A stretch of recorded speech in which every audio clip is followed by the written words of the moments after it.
दोस्तों,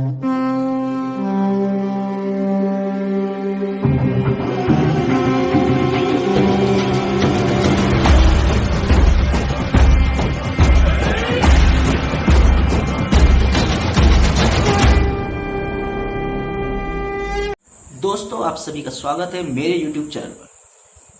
दोस्तों, आज मैं एक मूवी देख के आया हूँ जिसका नाम आदिपुरुष है और आप सब उसे बहुत अच्छी तरीके से जानते हैं उस मूवी के बारे में, क्योंकि अभी 16 तारीख को मूवी लगी है और काफ़ी समय से मैं बहुत उत्साहित सा था कि इस मूवी को मैं देख करके आऊँगा। क्योंकि एक तो उस मूवी में भगवान रामचंद्र जी के बारे में बताया गया है और मॉडर्न तरीके से रामायण को पेश किया गया है। आपने सही सुना, मैंने आदिपुरुष को मॉडर्न रामायण बोला है। मगर क्यों? अब मॉडर्न रामायण बोलने का भी कुछ कारण है, क्योंकि एक तो उसमें अबे जल्दी बोल, कल सुबह पनवेल निकल। इतने ज्यादा वीएफएक्स का प्रयोग किया गया है ना कि हम उसको मॉडर्न या आधुनिक रामायण ही बोलेंगे। मेरी नजर है, मेरे अगर मैं अपने विचार बोलूं तो उसे मैं आधुनिक रामायण ही बोलूंगा। अब आधुनिक रामायण क्यों बोला जा रहा है, कैसा बोला जा रहा है, इसके लिए आपको भी उस मूवी को देख करके आना पड़ेगा। मैं ये नहीं कह रहा हूं कि आप जाइए आदिपुरुष को देख के और जा करके उसकी बुराई करिए। यहाँ पर जो मूवी से रिलेटेड जो भी बातें हैं वो उसमें मेरे पर्सनल थॉट्स हैं, उसमें मेरे पर्सनल विचार है। अरे कहना क्या चाहते हो? वैसे तो मूवी का बजट 600 करोड़ है, जो कि अपने आप में एक बहुत बड़ी रकम है, लेकिन निर्देशक ओम राउत को शायद असल में रामायण का मतलब नहीं पता था। बात तो सही है।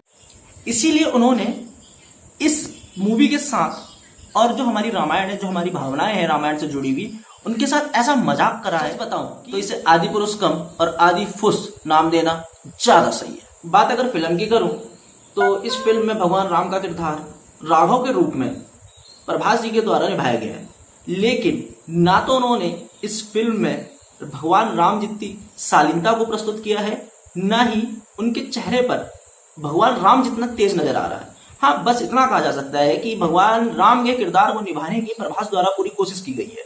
अब चाहे उसमें नाम बदल करके नाम को राघव कर दिया गया है, मगर असली खिलवाड़ तो निर्देशक साहब ने बजरंगबली जी के साथ कर रखा है, क्योंकि बजरंगबली जी के किरदार को निभाते समय वो ये भूल गए कि असल में बजरंगबली जी थे कौन।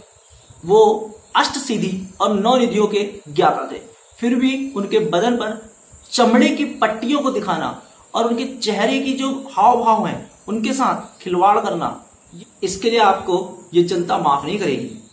चलिए, किरदार की वेशभूषा और किरदार के चेहरे के बारे में अगर हम फिर भी बात ना करें तो जो उनके द्वारा संवाद बोले गए हैं, जो उन्होंने जो अपनी बातें बोली है बजरंगबली जी के रूप में, वो बिल्कुल ही एक गली बॉय की तरह उनको पेश करने की कोशिश कर रहे हैं।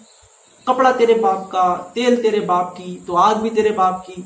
मतलब कि क्या उन्हें इस तरीके से प्रस्तुत किया गया है कि वो एक गली बॉय है। एक संवाद या एक डायलॉग नहीं था, इस तरीके के न जाने कितने ही डायलॉग थे, जिन्हें अगर सही ढंग से सुन लिया जाए या सही ढंग से समझने की कोशिश की जाए तो पूरी तरीके से आदिपुरुष जैसी मूवी से भरोसा उठ सा जाता है। आखिरकार आदिपुरुष में जो शब्द जोड़ा गया है आदि और पुरुष, और जिनके रूप के आधार पर इस मूवी को बनाया गया है, उनके साथ हम लोगों की श्रद्धा जुड़ी हुई है और हमारी श्रद्धा के साथ ऐसा खिलवाड़ कोई भी बर्दाश्त नहीं करे। सिर्फ और सिर्फ मजाक के नाम पर और कुछ नहीं प्रस्तुत किया गया है। अगर मैं इस मूवी के एक दूसरे किरदार की बात और करूं, जिनको सैफ अली खान जी ने निभाया है, और किरदार भी ऐसा जिसको अपने आप में बहुत ही अथाह ज्ञान प्राप्त था। लंकेश रावण ऐसा किरदार जो कि अलग है, मतलब जिसकी वजह से ही रामायण को बुना गया है, जिसकी वजह से ही रामायण लिखी गई है। ऐसे किरदार को इस तरीके से प्रस्तुत किया गया है कि उसके 10 सर जो रावण की चरित्र को दर्शाने की कोशिश करते हैं, उन 10 सरों को उन्होंने पहिए के रूप में दिखा दिया। रावण के 10 सर क्या एक लाइन में नहीं दिखाए जा सकते थे?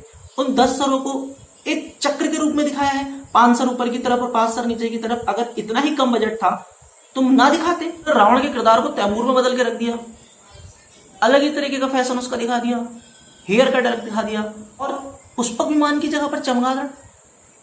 ये कहाँ का न्याय है? ये रावण की लंका काली कब से हो गई?